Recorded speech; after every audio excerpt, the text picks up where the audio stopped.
Hello students. हमारा आज का टॉपिक है ग्लाइकोलिसिस। स्टूडेंट्स, प्लांट्स में फोटोसिंथेसिस की रिएक्शन के दौरान लाइट एनर्जी को ट्रैप करके ग्लूकोज मॉलिक्यूल्स का निर्माण होता है। और ये जो ग्लूकोज मॉलिक्यूल हैं वो सेलुलर रेस्पिरेशन के द्वारा एटीपी या NADH2 जो कि एनर्जी मॉलिक्यूल्स हैं उनका निर्माण करने में काम में आते हैं। तो सेलुलर रेस्पिरेशन का जो फर्स्ट स्टेप है उसे हम ग्लाइकोलिसिस कहते हैं, जिसके बारे में आज हम पढ़ेंगे। So, glycolysis is the process in which one glucose molecule is broken down to form two molecules of pyruvic acid या pyruvate। तो ग्लाइकोलिसिस सेलुलर रेस्पिरेशन का फर्स्ट स्टेप है जिसके अंदर एक ग्लूकोज मॉलिक्यूल दो पायरुविक एसिड्स के अंदर टूट जाता है। It is originated from Greek words glycos for sugar and lysis for splitting. So, glycolysis means splitting of sugar, sugar का टूटना। The glycolysis process is a multi-step metabolic pathway। जैसा कि हमने कहा कि ग्लाइकोलिसिस की पूरी प्रक्रिया के दौरान एक ग्लूकोज मॉलिक्यूल दो पायरुविक एसिड के अंदर टूट जाता है।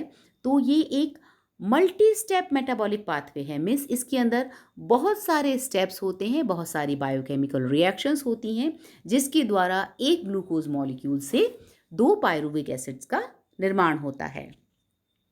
That occurs in the cytoplasm of animal cell, plant cell and the cells of microorganism. और ये जो ग्लाइकोलिसिस का प्रोसेस है वो सेल्स के साइटोप्लाज्म के अंदर होता है। So glycolysis is a series of reactions that extract energy from glucose by splitting it into two 3 carbon molecules called pyruvates. तो ग्लाइकोलिसिस क्या हुआ, एक सीरीज ऑफ रिएक्शंस हुई, बहुत सारी रिएक्शंस की सीरीज है जिसके अंदर ग्लूकोज मॉलिक्यूल दो पायरुवेट के अंदर टूट जाता है। Glycolysis is an ancient metabolic pathway and it is found in the great majority of organisms alive today.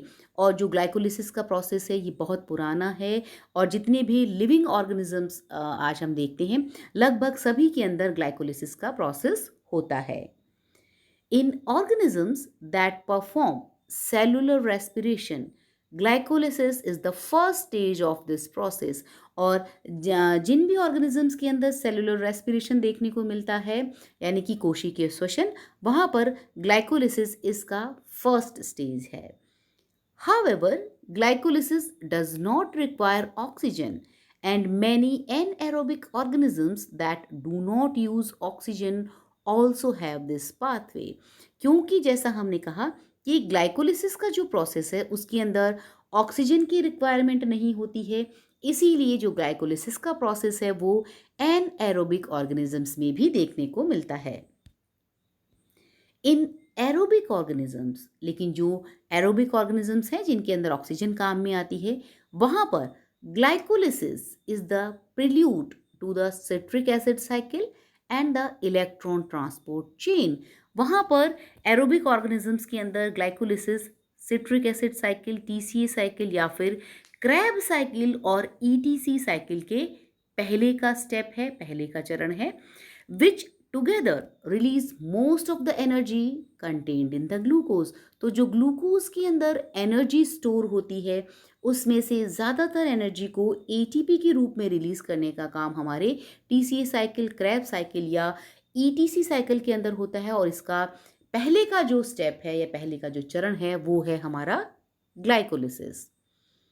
It is also referred to as Embden-Meyerhof Parnas means EMP pathway। ये तीनों जो scientist थे इन्होंने ग्लाइकोलिसिस के सारे steps की खोज की थी, इसीलिए हमारे ग्लाइकोलिसिस को हम EMP pathway भी कहते हैं। In most kinds of cells, the enzymes that catalyze glycolytic reactions are present in the extra mitochondrial fraction of the cell in the cytosol. तो जो हमारी ग्लाइकोलिटिक रिएक्शंस हैं, मींस ग्लाइकोलिसिस के दौरान जो भी रिएक्शंस होती हैं उनको कैटालाइज करने वाले एंजाइम्स हमारे माइटोकॉन्ड्रिया के बाहर मौजूद होते हैं साइटोसोल में।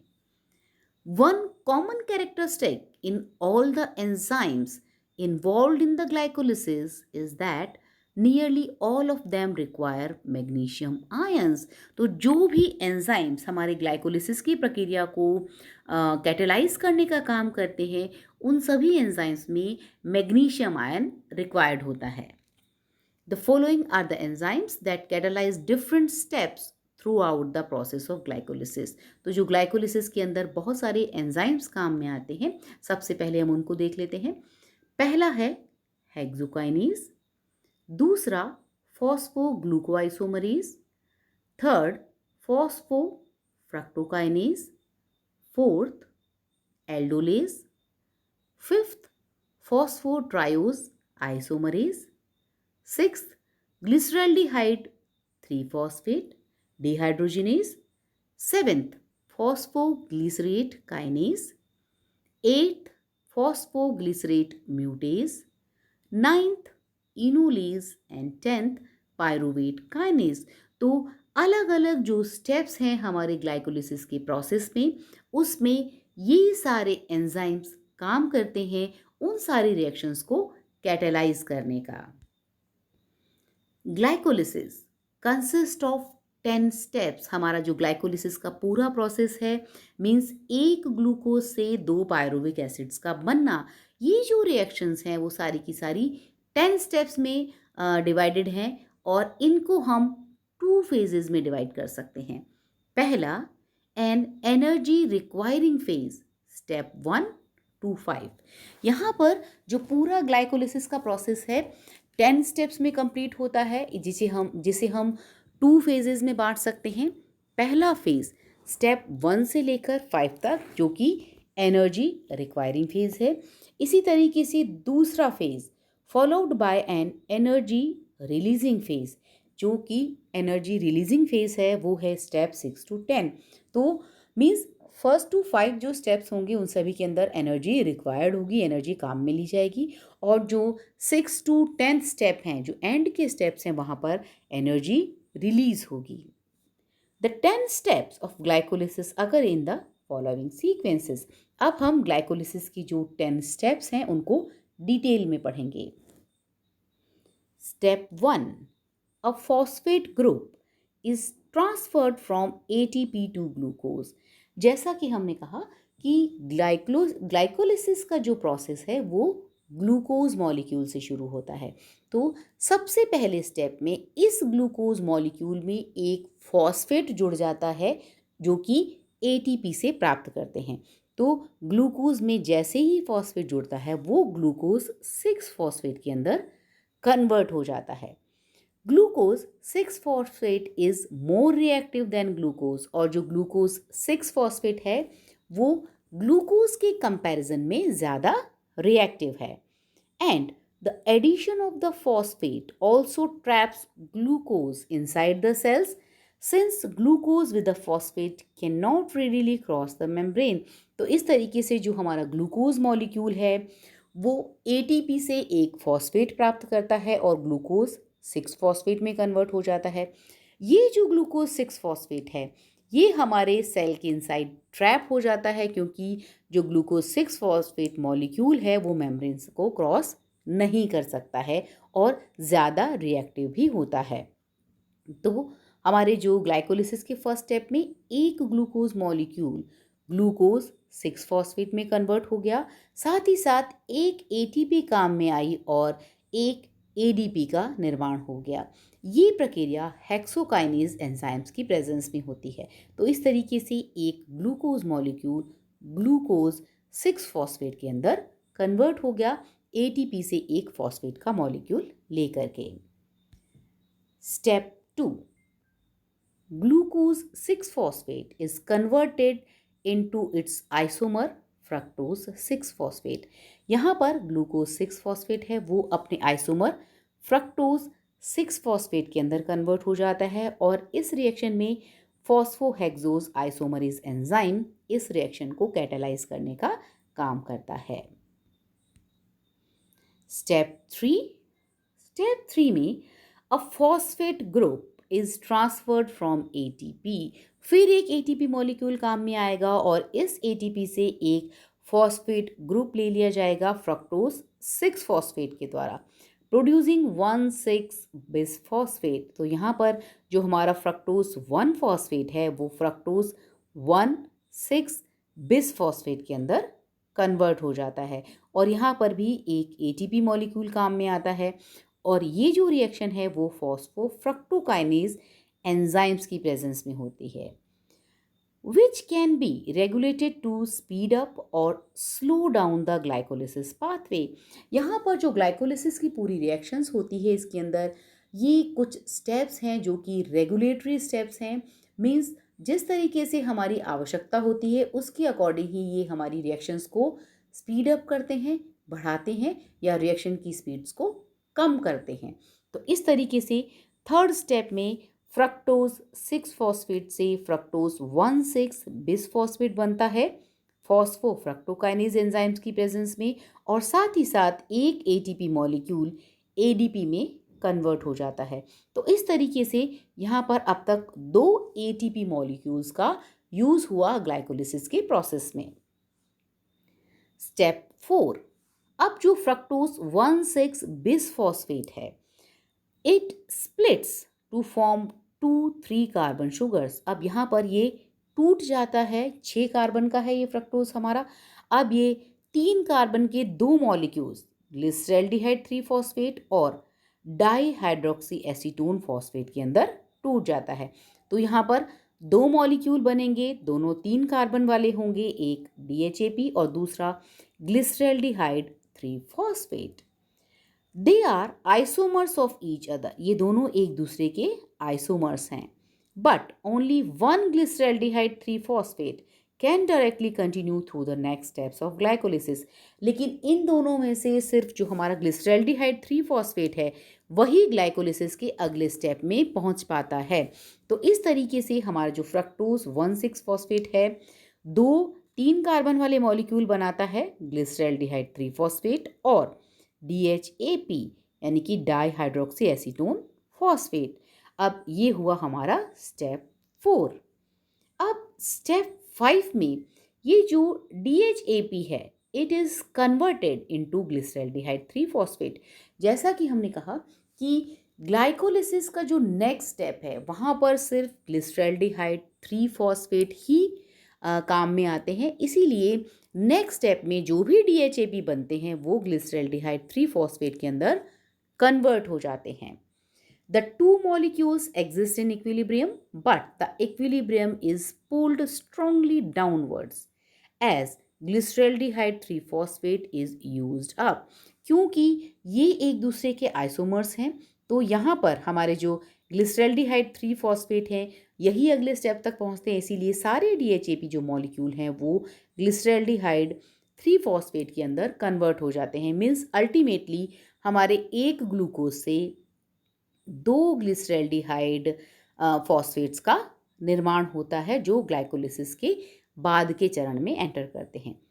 दस all the DHAP is eventually converted, इसीलिए जो सारे के सारे DHAP हैं वो कन्वर्ट हो जाते हैं किसमें, ग्लिसरैल्डिहाइड 3 फॉस्फेट के अंदर।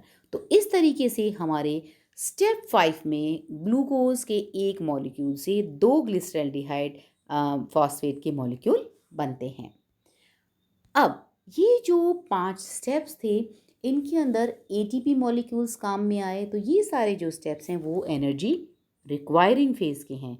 और यहाँ पर जो हम देख सकते हैं कि फर्स्ट स्टेप में जब ग्लूकोज से ग्लूकोज 6 फॉस्फेट का निर्माण होता है तब एक ATP मॉलिक्यूल से ADP मॉलिक्यूल बनता है और एक फॉस्फेट हमारे ग्लूकोज में जुड़ जाता है। इसी तरीके से यहाँ पर जब फ्रक्टोज 6 फॉस्फेट से फ्रक्टोज 1,6 बिसफॉस्फेट बनता है तब भी एक ATP मॉलिक्यूल से ADP का निर्माण होता है। इस तरीके से हमारे जो फर्स्ट 5 फेजेस हैं जो हम फर्स्ट फेज के अंदर देख पाते हैं ये पांचों स्टेप्स। यहाँ पर एक ग्लूकोज के मॉलिक्यूल से हमारे पास ग्लिसरैल्डिहाइड 3 फॉस्फेट के 2 मॉलिक्यूल्स बन जाते हैं, साथ ही साथ 2 ATPs भी काम में आती हैं। अब हम बात करते हैं हमारे 6th स्टेप की। Step 6, 2 half reactions occur simultaneously. यहाँ पर क्योंकि 2 मॉलिक्यूल बने हैं तो इन दोनों मॉलिक्यूल्स में रिएक्शंस साथ साथ में होती हैं। अब जो ग्लिसरैल्डिहाइड 3 फॉस्फेट है, one of the 3 carbon sugars formed in the initial phase is oxidised. ये तो ऑक्सीडाइज्ड होता है, साथ ही साथ NAD plus is reduced to NADH2। इस तरीके से जो रिड्यूसिंग एनर्जी है NADH2 उसका भी निर्माण होता है। तो 2 स्टेप्स हुए। पहला, ग्लिसरैल्डिहाइड 3 फॉस्फेट ऑक्सीडाइज हो जाता है, साथ ही साथ NAD प्लस से NADH2 का भी निर्माण होता है। The overall reaction is exergonic, releasing energy that is then used to phosphorylate the molecules, forming 1,3-bisphosphoglycerate। और यहाँ पर जो हमारा ग्लिसरैल्डिहाइड 3 फॉस्फेट है उससे 1,3-bisphosphoglycerate का निर्माण होता है। ये ग्लिसरैल्डिहाइड 3 फॉस्फेट डिहाइड्रोजिनेज एंजाइम की प्रेजेंस में होता है, और साथ ही साथ NADH2 के 2 मॉलिक्यूल्स भी बनते हैं हमारे स्टेप 6 में। इसीलिए जो स्टेप 6 है वो हमारा एनर्जी रिलीजिंग स्टेप है। Step 7, 1,3-bisphosphoglycerate donates one of its phosphate group to ADP, making a molecule of ATP and turning into 3-phosphoglycerate in the process। यहाँ पर जो हमारे पास 2 मॉलिक्यूल्स हैं 1,3-bisphosphoglycerate के, वो अपना फॉस्फेट डोनेट करते हैं किसको? ADP को, और इस तरीके से 2 ATP मॉलिक्यूल्स का निर्माण होता है। इसके पहले के स्टेप में 2 NADH2 का निर्माण हुआ था जो कि रिड्यूसिंग पावर है। इसी तरीके से यहाँ पर ATP का निर्माण हुआ।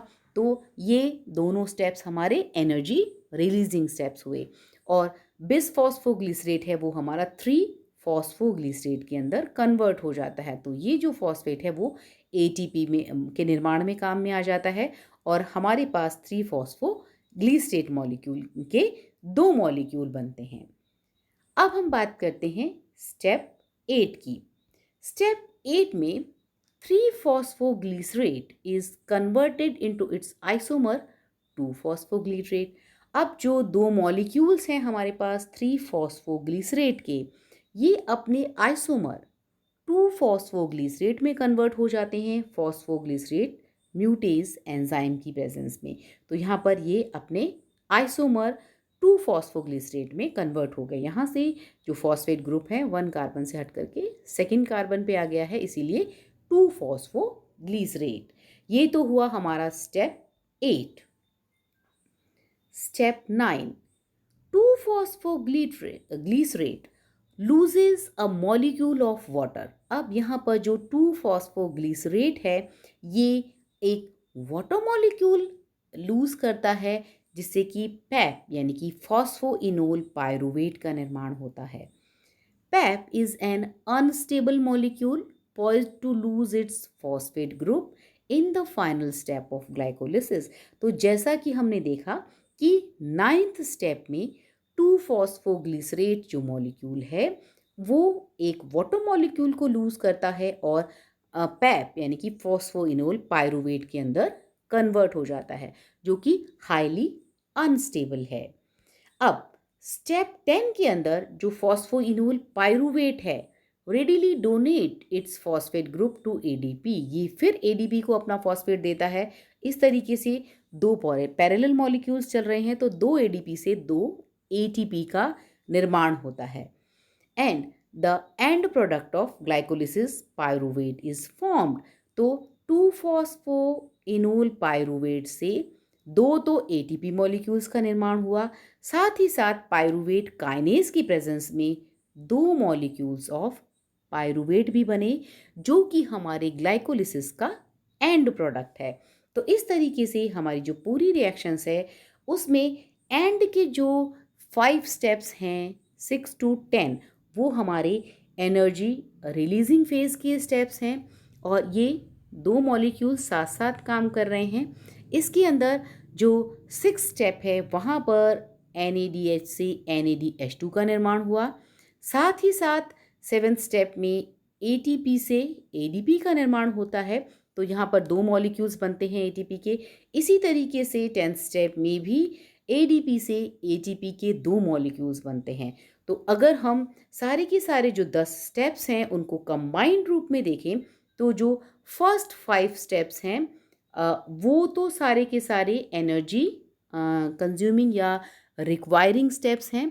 इनके अंदर यहाँ पर ATP काम में आई और इस स्टेप में भी जहाँ पर फ्रक्टोज 6 फॉस्फेट से फ्रक्टोज 1,6 बिसफॉस्फेट बना वहाँ पर भी ATP काम में आई।